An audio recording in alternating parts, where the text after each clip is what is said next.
This is the Mobile Home Park Lawyer Podcast with Ferd Niemann. If you're looking to generate wealth and passive income in the lucrative world of mobile home parks, you're in the right place. You'll discover solutions to the common legal and operational pitfalls and how to optimize parks to maximize income. Your host is in the trenches. He's a real estate attorney, financial analyst, and mobile home park investor and operator. Now, let's turn it over to Ferd Niemann. Welcome back, Mobile Home Park Nation. Ferd Niemann here again today with another episode of the Mobile Home Park Lawyer Podcast. Today's episode, I'm going to give you a little bit of the highlights on what is a private place memorandum and why you may or may not need one. I've done a number of episodes on syndications, but apparently some of y'all are thick-headed because people regularly come to me and say, I want to raise money, I'm going to have some investors, I'll give them a promote, or I want to promote, I'll give them a pref. Oh, they're just sending me a check, like I'm doing the work, but like, I don't want one of those PPMs. Okay, people don't want PPMs for two main reasons. One, it's complicated, so it's hard for them to understand, which generally hurts their ego, so they don't admit that, especially because they'll be exposed if they try to explain it to investors. But two, it's expensive, right? I mean, it just is. Like, you're not going to get a PPM done for $2,000, right? They go, just give me one of those LLC operating agreements. Maybe we'll just do a joint venture. Like, okay, well, what's a joint venture, right? So we'll get into that, but I mean, just general rule of thumb, if it's me and three other guys and we all are materially actively participating, then maybe we're a joint venture. But if I'm doing all the work and I have all the skill and expertise and the other three guys are brain surgeons, despite being smart guys, they're not really contributing to this cause and they're just cutting me a check and then they're getting specified rate of return or specified preferred equity rate of return or a pref, they're going to be what we call limited partners or Class B members. I'm going to be the general partner, the Class A member, or the manager. That's a syndication. You can call it a banana. It doesn't make it not a syndication. Why is that important? The Securities and Exchange Commission, they regulate syndications. This came out of the SEC Act, which was 1933, I believe.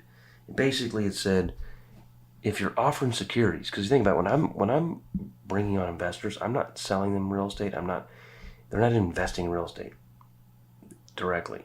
They're investing money for a membership interest or membership units within an LLC typically.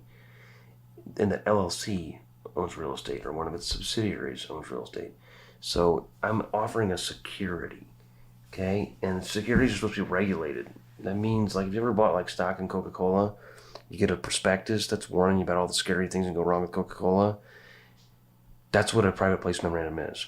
It's basically the prospectus. But it makes you, if you follow the right rules, it makes you eligible to be exempt from registration. Because Coca-Cola, they can have three guys sitting in the corner who are regulatory guys that just sit there for $100,000 a year each, batting down the SEC. But little old me in one deal, I can't afford that, right? So I just can't raise money. Wait, I can if I do it right. And that's through the private placement memorandum process. The good thing about PPMs is there's no limit on the amount of money you can raise. And you got to structure it right, but you can do them for business or real estate transactions. Today I'm just going to walk through my outline. I actually have notes on this one, quite a bit of notes, because I just taught some other law clerks and paralegals and associate attorneys at the firm little 101 about PPMs. So got some notes ready. I generally know most of this stuff by heart, so I'm going to skip around. But basically, document structure, I'm going to go pretty fast through this because it's kind of boring, to be honest. Lawyering is boring at times. The document structure, and this is going to be different for individuals, but it's going to have things like disclosures or notices, some of which are state specific, a summary of the offering, details on the company, the compensation of the manager and affiliates. Like, I have deals where I'm the syndicator and I have lots of affiliates. Like, the syndicator is FFL LLC for Ferd and Logan LLC. The property management company is Augustin Property Management, owned by Ferd. The law firm is the MHP Law Firm, owned by Ferd. The contracting entity, the brand entity, is Third Floor Properties, owned by Ferd. Okay? I just need to disclose that, right? And I'm very transparent about it, right? Why would I not be? Okay, the capitalization, it's like the capital stack, sources and uses. And there's a bunch of risk factors, like risks in the offering, the structure, the management, real estate risk, financing risk, tax risk.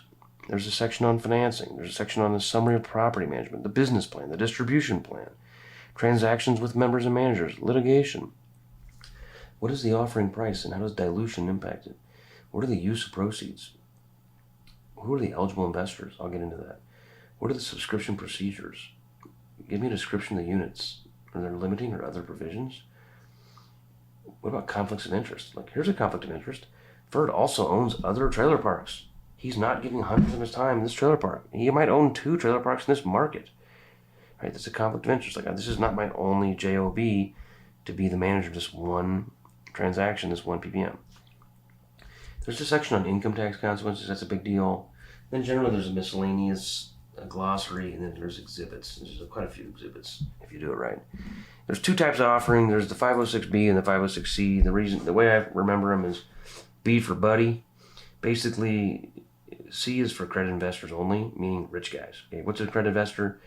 There's a number of subcategories, but basically it's you either have $1 million net worth, not including your home, or you have an income of $200,000 each of the last 2 years with an expectation of the coming year. If you're married, it's $300,000. Okay, so that's generally rich guys, especially considering in 1933 that was a rich guy. Nowadays, the $1 million ain't what it used to be, especially in the Biden economy. It's kind of probably more like, $50 at this point. But no, I'm just giving crap. 506B, I say B for buddy because you don't have to be accredited. A lot of my buddies are not rich guys, right? But they can't really be my buddies. It just means they don't have to be accredited. They do have to be sophisticated, and you can limit that to up to 35 people. Sophisticated is a technical term. So if I have someone who is a real estate and corporate and finance lawyer who is top of his class in law school, number 1 in the bar exam, and is in his first year of practicing law at a securities law firm, and he makes $199,000 a year, is he accredited?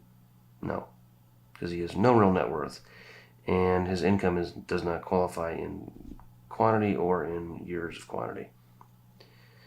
So he's not accredited. But is he sophisticated in this particular financial legal matter or things of this sort? I would argue yes. Let's take a different example. A neurosurgeon. Neurosurgeon is the smartest guy in med school and has a salary of $500,000 a year for his first year in the business. His net worth is negative because he still has tons of student loans. Is he accredited? No. Is he sophisticated? Not likely as it pertains to understanding and evaluating the risks of this investment. It's an odd rule in some respects, but they had to make a rule. It's a little archaic because in theory, the neurosurgeon who makes $500,000 a year for 3 years, but gambles it all away, is accredited and gets in the deal. But the smartest syndication attorney in the country that makes $199,000 for 5 years in a row or for 50 years in a row and donates 100% of the money to charity who has no net worth, that person is not accredited. So they only get in the sophisticated 506B for buddy, but not the 506C. The big difference is practically is if you're going to market on the internet, you're automatically a 506C. So if you're doing the buddy route, it's got to be people, basically friends and family or people you have a pre-existing materially significant relationship with. If you're going to be out there like, invest with Ferd, like, okay, you can't put the toothpaste back in the tube. You're now a 506C, which means you can never let in only sophisticated investors, meaning people who are sophisticated but are not also accredited. Some are both. I would argue that I'm both because I meet the income threshold, the net worth threshold, and I think I'm relatively sophisticated at this nature, this type of investment. Okay. Key PP, another provision that's key, if you go the 506C route, it's more likely that you verify your investor's accreditation status by using a third-party verification source. It could be some website like Verivest or something. It could be their CPA, their lawyer, their financial advisor that basically vouches for them. Sophisticated, it's not a number game, right? It's a quote, are you sophisticated? So then you're going to need to do a more detailed investor questionnaire basically asking questions about them to ascertain if they are in fact sophisticated. Because you, the syndicator, could have risk. The purpose of the PPM, in my mind, one of the purposes is it protects the syndicator in the event everything else, goes crazy. So let's say the deal you're doing just crashes and burns. It's not really your fault, but it does. Okay, but then it crashes. Let's say the tornado comes in, takes out all the trailers, and you let in your brother. My brothers are smart guys, but they're both teachers, so they don't make $200,000 a year, and I'm pretty sure they're not millionaires. And as it pertains to this type of investment, they're not sophisticated. So I can't really let them in as a 506B because they're not sophisticated or accredited. I can't let them in a 506C. They're not accredited. But let's say I make an exception because they're my brothers, and they happen to have scrounged up $50,000 minimum offering, which they could do, right? They're hard workers. They mow grass in the summers and do stuff. They got $50,000, but I can't put them in my deals. Never have. And if I did, and let's say the deal went south, it's very possible that someone else, likely not my brothers, but likely the neurosurgeon who just lost $500,000, it's likely that guy sues me. And we all know why we use LLCs for protection. Well, the reason we use PPMs for protection, among others, is if all goes poorly, it's another layer of immunity for the syndicator. But if you break the rules, you're in trouble. Part of the original rule, the reason they have these thresholds is the government didn't want Ma and Pa park seller, but like Ma and Pa investor spending their last $50,000 on a risky investment. So by rule, in theory, private placements, private equity in real estate is risky, whereas Coca-Cola is safe because Coca-Cola is regulated. Okay, Rich Dad Poor Dad has a number of great books. Most of you have read at least Rich Dad Poor Dad. His second book was Cash Flow Quadrant. His third book was Rich Dad's Guide to Investing. I read all of them during my graduate school year when I was 23, and I read them back to back. Boom, boom. I read the first book, super pumped, ready to get my day job. Second book, okay, more detail. Still don't have all the nuts and bolts actually how to do this. Third book, Rich Dad's Guide to Investing. I'm like, oh my gosh, I'm so ready to do this. And then I got to the part about 506C and 506B, and I'm like, oh, I didn't qualify. So like, okay, great. Put this on the shelf. Don't break glass. Come back later. So anyway, that's the key thing here. If you follow the rules, you've got some additional protection if things go poorly on the deal. Okay, what are the key terms? Minimum offering. This is the minimum amount of money you need to raise in order to, quote, launch the deal. And if your investors subscribe, and that's basically the contractual commitment where they say, look, if the minimum investment is $50,000 and that is one unit, so the unit price is $50,000. If John Smith signs a subscription agreement, which is one of the exhibits to the PPM, and says, I subscribe to give you $50,000, it means, but if the minimum offering is $700,000 and the maximum is $1 million, and I only get to $695, there's not a real commitment in the subscription. They can bail. But if I get to $700, that's the minimum, they're in, even if I don't get to the full $1 million. So generally, the minimum is what you really need. The maximum is like, okay, a little extra. Like, I really don't need my developer fee. I'd want it, but like, I'll generally make the delta be at least my commission or my developer fee. And sometimes you get other stuff, CapEx or expansion, that is like maximum. And you have to do, that's the next term is maximum offering. Because if the maximum is $1 million, like, what if somebody puts in, for easy math here, 50 into 700,000 is 1/14 of the LP. Okay, well, if I go to $1 million, the same 50,000 only gets me 1/20th. That's not very cool. So what changed? Well, we diluted you. We brought in more people. The GP share doesn't generally get diluted, at least not on a membership unit and a split before the pref. Okay, next key term, what are the project-related costs? These are things like total purchase price, total project costs, which generally include fees, CapEx, reserves, etc. And then what are the debt and equity amounts? Then basically we'll put in there what are the percentages or the ratios associated with the same. Okay, next term here, minimum investment. I already kind of covered that. You can basically say it's $25,000, $50,000. Those are typical, but it's really up to you. Unit price, the price per unit is pretty easy. The next one, the promoters care about this. What's the splits? The GP, LP. It's really not a GP and an LP and an LLC. It's the membership units. It's the manager versus the investor. And you can have series. This gets more complicated. The Series A, Series B. Sometimes you'll give different series based on different amounts. Like I've had deals where if you put in 50,000, you get a different split than you put in 250, then you get $1 million. Some people do it based on first people in. People who sign a debt guarantee, things like that. That'll often be a different fee.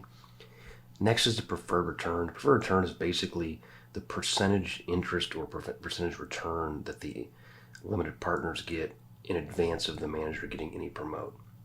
And then the hurdles. So common would be like a 8-pref 30-70. That means the investors get 8% return, and then any dollars after that are split pro rata pari passu, 30% to the general partners, 70% to the limited partners. Additional hurdles could be, but up till an internal rate of return of 15%, and then the new hurdle is the GP gets 50 and the LP gets 50. The kind of new splits after a certain hurdle.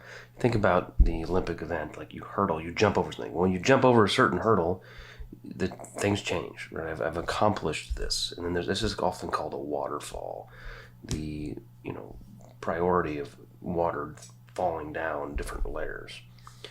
Other terms that are key, a lot of people don't mess with this, but it's pretty sophisticated and we like to do it occasionally, is you gotta get CPA advice. I'm not a CPA, I am a lawyer, but this is not legal advice. This is public education at no cost to you, which, by the way, I didn't have this available to me when I started doing this, so you're welcome. The next one is depreciation allocation.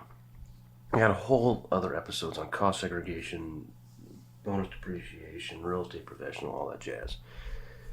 Should do more on tax. I haven't really got around to that. I'm gonna make a note of that, actually. I'm a tax dork, so I should do some episodes on tax stuff. Okay, and the next is what's the member ownership percentages. This often tracks with the GP-LP splits, but the splits are really the distribution of revenue percentages, not really the voting rights percentages or what issues you can vote on. And then what manager restrictions. It's common for the manager to not be able to change the manager's compensation. But other than things like that, rarely do the limited partners have a lot of vote. The next most common would be the LPs need to approve a sale or a refinance, but definitely manager compensation.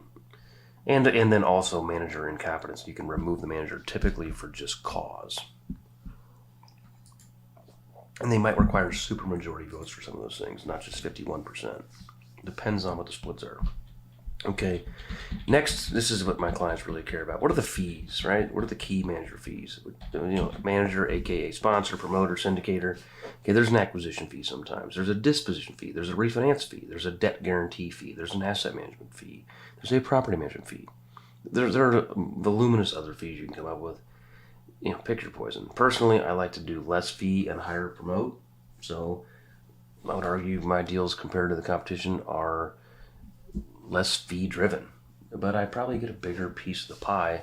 But I pitch it to investors as, look, I have to deliver a certain pref to you, then deliver another hurdle before I really make any real money. I'm not feeing you to death. I do charge a property management fee, but I have to hire property management staff, including like basic overhead accounting, not just the manager on site. Okay, the next key term is distributions to members. And you can distribute expenses. Generally it's like expenses get paid first, then reserves, then debt service, then the splits. And then paid out. You got different splits based on operational cash flow, refinance cash flow, sale cash flow, liquidation cash flow. And then you should also a key provision, in my opinion, is the financial model. I tend to put that as Exhibit C, the business plan, with the excerpts from Excel. And I also have a pitch deck. And then what's key amongst this from a narrative is the assumptions. And then structurally, I tend to have an LLC that's a contract LLC or brand LLC be buyer LLC in the purchase and sales contract. And then I have investors LLC, and that's where the LPs and the GPs have membership units, and then they are a wholly owned parent of wholly owned subsidiaries. The Homes LLC, which will need its own operating agreement, the land LLC, which will need its own operating agreement. And then sometimes the manager or managers of an LLC. There are some deals where I'm syndicating and I'm the only syndicator. But like my current deals, it's FFL LLC. It's Ferd Logan. Me and my dad and my buddy Logan, who's my CFO and CIO, we're the manager. So we have our own little LLC and we have our own splits in there. And, frankly, it's none of my investors' business if we are 1/3, 1/3, 1/3, or 98, 1 and 1. It just needs the manager's LLC, and then who is the signatory and has an authorizing resolution as the signatory on behalf of the manager, and in this case it might be Ferd. All right. Next part of this, you generally need to get basic data. I have like a 40-question intake form of basic data from the client. And sometimes I am the client, right? But, basically information on the sponsor entity, the syndication entity, the deal, the property, the market, the offering description, the types, the minimums, the maximums, some of the stuff we're talking about here. Generally, this would also be great to have third-party reports as exhibits. A lot of people don't do this. Ugh, it pains me. But if you got a zoning letter, tell your investors. You got all this risk. The PPM, the prospectus, it's basically a sky is falling risk document. But hey, look, I'm trying to also raise money here. It's like there's always risks. But by the way, I have a clean phase one. Oh, by the way, I have a clean title. Oh, by the way, I have a survey. By the way, here's a zoning letter from the city saying I can do this. Here's development plans. Okay.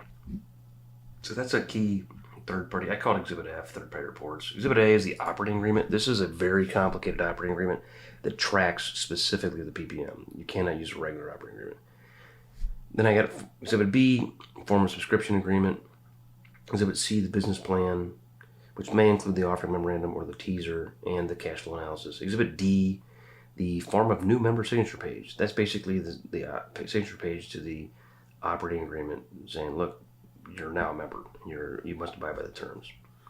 So I like Exhibit E to be the financing or term sheet to show the investors, like, look, I have a loan commitment or a preliminary loan commitment. Exhibit F, third-party reports. Exhibit G, investor questionnaire. If you want to, this generally is best practice to investigate by questioning and or third-party verification whether or not your investors are what they say they are, sophisticated or accredited. Exhibit H, property management agreement. Exhibit I would be an foreign investor information or notice. If you bring on foreign investors, there's additional rules. There's also rules if you bring on IRAs or foreign money. There's a way to do it through a feeder fund through like the Cayman Islands. I personally have never taken on foreign investor money, so that's not something I'm an expert on. I've looked at it and had some people research it on client PPMs. We do have some clients that have PPMs from Israel and other places that regularly take on foreign money, but I've never done it on the syndicator side, so I'm not as sharp on that as I otherwise could be. Okay, post-raise, meaning post-raise SEC filings. This is something people whiff on all the time, I'll be honest. And basically, once you start raising money, you have 15 days to file a notice with the SEC on a Form D. And most states say you have to also file, it's like the blue sky laws, you have to also file with the states. The states charge you a fee on the low end. I think some are even $0, but some of them are expensive, like $1,000. If you have one investor from California, it's $1,000. So you might have to spend $3,000, $4,000, $5,000 on state filing fees. Plus, you got to do this, and it's a very convoluted process. It shouldn't be that hard, but it's super frustrating. Save that for another day, dealing with the SEC on this process. But it's part of the jam, right? There's other options for raising money, like you can do crowdfunding. Basically, crowdfunding, you can have like lots of little investors. You're only allowed to raise $1,070,000 in a 12-month period. So, honestly, I've never done crowdfunding. I just saw that on the internet. But there's a way to do it. Here's an interesting thing about crowdfunding. Not really crowdfunding, is money finders. These people come out of the woodwork. Whenever I'm talking about syndicating deal, there's one particular group of people who I'm not going to denigrate publicly here, who come out of the woodwork and say, I'd like to take all your equity. I want it all. I'm like, really? Right out of the gate, I'm raising all the money. Yeah, here's how I work. I go get other people. I know a bunch of rich foreign doctors, and these rich foreign doctors are going to put in $50,000 apiece, and I'm going to raise it all in a minute, and here's what I want. I'm like, what do you want? I thought you wanted the equity. You want to put up the money. Oh, I do, but I want 30% of the GP. It's like, what the hell are you talking about? Well, I'm a money finder. And I'm sitting here like, are you a licensed broker-dealer? No. Well, you're violating the SEC laws, and if I let you do this and pay you 30% GP, we're both going to jail. So, no thank you. This is a big one. You cannot pay people to raise money for you unless they're a licensed broker-dealer. Like Merrill Lynch, I'm sure they're a licensed broker-dealer. They can bring you rich guys, okay? So, a lot of my clients, not even my clients, a lot of people try to do a workaround. Like, well, tell you what, I'll give you 5% of the ownership, but your job is not really to money raise. You also need to, like, I don't know, approve the budget or go do some due diligence. Make sure you get in a picture. Things like that. And they become a co-promoter. People do this all the time. I don't agree with it. And they just say, no, it's a co-promoter. They're materially and actively participating. And then it's like an issuer exemption. I think the workaround scenario should be highly scrutinized. But people do it all the time. They want to just say, oh, I raise money. And it's just middlemen on top of middlemen. And it's a big no-no under the SEC. So don't do it, in my opinion. Now, that's the main blocking tactic. Let me see what else I got here. I got an org chart. I can't really describe that. Well, I can, but I'm not going to because you got to pay for that. Information needed to prepare PPM. I've mostly covered that on the GP, the fund syndication, the property, the market, the offering description, etc. So there's lots of good stuff here that you need to, work through, so to speak, as part of PPM. But just going back to just the beginning, a lot of people say, I'm just going to do a joint venture. What does a joint venture mean, right? If it's like my dad and myself, like the two of us, we did joint ventures. Hey, Dad, you're going to do construction management and property management and source homes. You're going to work on it, okay? And you're going to put in 50% of the money. Okay, what I'm going to do is financial analysis, legal analysis, and due diligence, and collaborate on budget and operation. And I'm going to put in 50% of the money. That's a joint venture. If we say, hey, here's the deal. We're going to do all that on the next deal. We're going to get 5 surgeons who have a lot of money, who are rich guys, and they're going to send us $100,000 each. We're going to pay them an 8 pref and give them 70% of the cash flow after the 8 pref. That's not a joint venture. That is a syndication. If you're doing a syndication, you can call it banana. I don't care. It's a syndication. You need to do a PPM or you might go to jail. And this is not like jaywalking. Okay? You jaywalk like you speed, like confession here, I speed. I don't speed crazy. I drive for safety, but also efficiency. So I don't drive 25 over the limit, but I might drive 7 over on a regular basis. If I get pulled over, I will pay the piper, and I will admit that I drove 7 over, and I will pay my ticket. And hopefully, as being a lawyer, I'll get some professional courtesy, and maybe they'll give me a discount or something. But I am willing to take the risk because I get everywhere I go 7 miles an hour faster, and the risk of getting caught and getting penalized is not that great. Okay, this is not 7 over. If you jack with the PPM rules and then you get caught, it's like going 100 over, and you go to jail. There's a bunch of guys in black suits that come after people. So be smart. This is the blocking and tackling of a PPM. Until next time, thanks and God bless. You've been listening to the Mobile Home Park Lawyer Podcast with Ferd Niemann. Ready to learn more? Go to www.themobilehomelawyer.com for free resources and materials to help you succeed. If you love the podcast, go to Apple Podcasts, give us your review, and subscribe today. Thank you for listening. Neither the Supreme Court of Missouri nor the Missouri Bar reviews nor approves certifying organizations or specialist designations. The choice of a lawyer is an important decision and should not be based solely upon advertisements.